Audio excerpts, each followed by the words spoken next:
بسیار جوانان امروز شکار خود ارضایی شدن. میفهمین چی میگم؟ خود ارضایی، استمناء، یا بسیار ساده تر من عفت کلام را رعایت کرده باشم، اون همین است که کسی با دست خود شهوت خود را بیرون بکنه. فهمیدین الان؟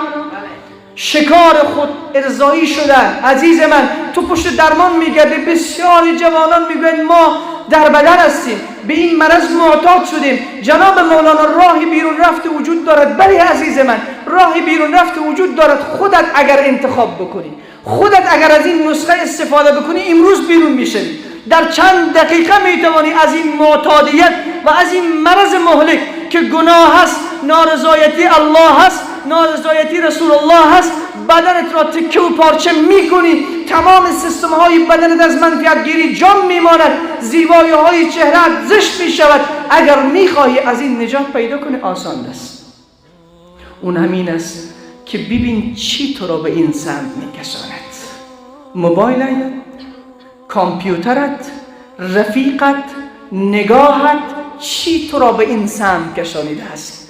خوب توجه بکن، میبینی که اگر موبایلت که در خلوت میروی تو را به این سمت کشانیده، در خلوت موبایلت را بیرون نکن از جیبت.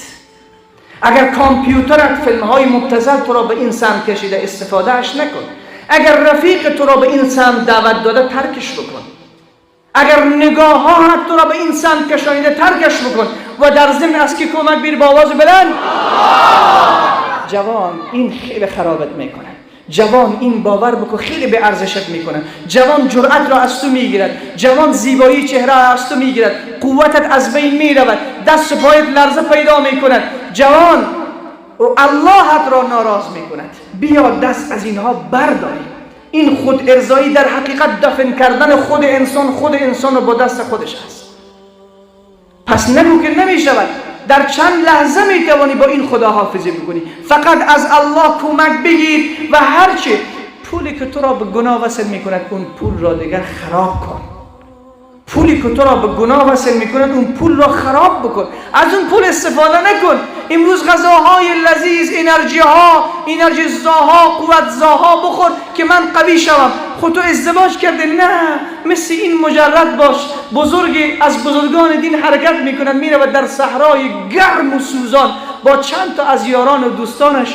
آنقدر هوا گرم است، 50 درجه گرمی هست. ریگ بیابان آنقدر داغ شده که حتی پا را از پشت چبلی و پاپوش گرم میکند و میسوزاند. این در همین بیابان این مرد بزرگ با چند تا اصحابش در حرکت بود. در مسیر بیابان از دور میبیند که جوان لباس خود را از تنش کشیده سر ریگهای بیابان غطه میکند. سر ریگهای بیابان غطه میزند. ای کاش خدا ما را هم مثل این جوان بگرداند. ای کاش الله به ما تو این تقوا و پرهیزگاری و ترس و نصیب بگرداند. میبیند از دور که جوان لباس خود را کشیده سر ریگهای داغ 50 درجه گرمی غطه میخورد. این بزرگ نزدیکتر و نزدیکتر شد. وقتی جوان دید که جماعی میآیند، لباس خود را پوشید. وقتی این مرد بزرگ نزدیک شد، گفت السلام علیکم. و علیکم السلام و رحمت الله. گفت جوان، ما از دور حالت عجیب از تو دیدیم. تو سر این ریگهای گرمی بیابان غطه میخوردی، چطور تحمل میکردی؟ گفت جناب شیخ، جناب مولانا، من مجرد هستم، توانایی ازدواج ندارم. هر وقتی که در وجود من محبت گناه رشد میکند، هر وقتی که میخواهم به سمت گناه بروم، میآیم بدن خود را برهنه میکنم، سر این ریگهای گرم بیابان میخوابم که آیا تاب و توان و طاقت این گرمی را دارم یا ندارم. ای بزرگوار، این را بدان که این آفتاب این اندازه فاصله دارد از زمین، ولی از اون فاصله این اندازه این زمین را گرم کرده که وقتی من جسم خود را سر این ریگهای داغ بیابان می اندازم، تحمل من طاق می شود، نمی توانم تحمل کنم، زود بلند می شوم. از این می ترسم که روز قیامت آتش جهنم در بدن من وصل می شود.